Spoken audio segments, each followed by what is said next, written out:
ಆತ್ಮೀಯ ವೀಕ್ಷಕರೆಲ್ಲರಿಗೂ economics YouTube ಚಾನಲ್ಗೆ ಆತ್ಮೀಯ ಸ್ವಾಗತ. ವೀಕ್ಷಕರೇ, ನೀವು ಈ ಒಂದು ಚೆಸ್ ಆಟದಲ್ಲಿ ಇನ್ನೂ ಒಂದು ಪ್ರಾರಂಭಿಕ ಹಂತದಲ್ಲಿ ಬಿಗಿನರ್ಸ್ ಆಗಿದ್ದರೆ ನೀವು ಇವತ್ತು ನಾವು ಬ್ಲ್ಯಾಕ್ಗೆ ಈ ಡಿಫೆನ್ಸ್ ಅಂದರೆ ಬೇಗ ಚೆಕ್ಮೇಟ್ ಆಗೋದನ್ನು ತಡೆಯೋದು ಹೇಗೆ ಅಂತೇಳಿ ಒಂದು ತಂತ್ರವನ್ನು ಹೇಳೋದಕ್ಕೆ ಇಷ್ಟಪಡ್ತೀನಿ.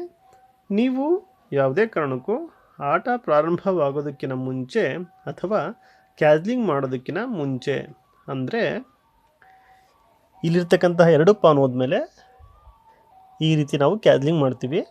ಈ ಕ್ಯಾಸ್ಲಿಂಗ್ ಮಾಡೋದಕ್ಕಿಂತ ಮುಂಚೆ ನೀವು ಏನು ಮಾಡಬಾರ್ದು ಅಂತಕ್ಕಂತಹ ಒಂದು ಅತ್ಯುಪಯುಕ್ತವಾಗಿರ್ತಕ್ಕಂತಹ ಮಾಹಿತಿಯನ್ನು ನಿಮಗೆ ಕೊಡೋದಕ್ಕೆ ಇಷ್ಟಪಡ್ತೀನಿ.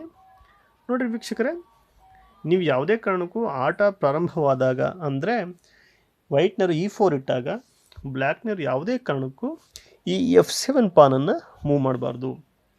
F7 ಪಾನ್ ಮೂವ್ ಮಾಡಿದರೆ ಏನಾಗುತ್ತೆ ಅಂತಂದರೆ, ಈಗ ನೆಕ್ಸ್ಟು ಇವರು ನೈಟನ್ನು C3ಗೆ ಇಟ್ಟರು ಅಂತ ಅಂದ್ಕೊಳ್ರಿ.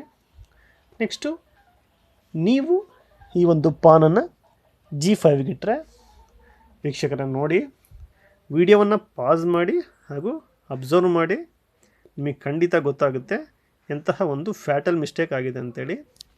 ನೋಡಿರಿ, ಕ್ವೀನನ್ನು H5ಗೆ ಇಟ್ಟರೆ ಚೆಕ್ಮೇಟ್ ಆಗುತ್ತೆ. ಈ ರೀತಿ ಚೆಕ್ಮೇಟ್ ಆದಾಗ ರಾಜಗೆ ತಪ್ಪಿಸ್ಕೊಳ್ಳೋದಕ್ಕೆ ಯಾವುದೇ ರೀತಿಯ ಸಹಾಯ ಅಥವಾ ಸಹಕಾರ ಸಿಗೋದಿಲ್ಲ. ಆಮೇಲೆ ನೀವು ಗಮನಿಸ್ರಿ, ಇಲ್ಲಿ ನೈಟ್ ಆಗಲಿ ಬಿಷಪ್ ಆಗಲಿ ಯಾವುದೇ ಒಂದು ಪಾನು ಈ ಒಂದು ಕ್ವೀನಿಗೆ ಅಡ್ಡನೂ ಬರಲ್ಲ. ಆಮೇಲೆ ಈ ಕ್ವೀನ್ನ ಯಾರು ಕೂಡ ಕಡಿಯೋದಕ್ಕೆ ಸಾಧ್ಯವಿಲ್ಲ. ಆದ್ದರಿಂದ ನೀವು ಆಟದ ಪ್ರಾರಂಭದ ಹಂತದಲ್ಲಿ ಯಾವುದೇ ಕಾರಣಕ್ಕೂ ಈ F7 ಪಾನನ್ನು ಮೂವ್ ಮಾಡ್ಬೋದು. F7 ಪಾನ್ನ ಮೂವ್ ಮಾಡಿದರೆ ಬ್ಲಂಡರ್ ಆಗುತ್ತೆ. ಆದರೆ ಕ್ಯಾಸ್ಲಿಂಗ್ ಮಾಡಿದ ನಂತರ ಬೇಕಿದ್ದರೆ ಮೂವ್ ಮಾಡ್ಬೋದು. ಆದಷ್ಟು ಇಂತಹ ಸಣ್ಣ ಸಣ್ಣ ತಪ್ಪುಗಳನ್ನು ತಿದ್ದುಕೊಂಡು ನೀವು ಉತ್ತಮ ಆಟಗಾರರಾಗ್ಬೋದು.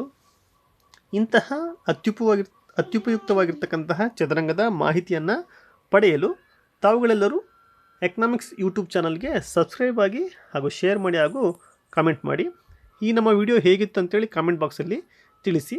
ನಿಮ್ಮ ಸಲಹೆ ಸೂಚನೆಗಳಿಗೆ ನಮ್ಮಿಂದ ಆಧಾರದ ಸ್ವಾಗತ. ಧನ್ಯವಾದಗಳು.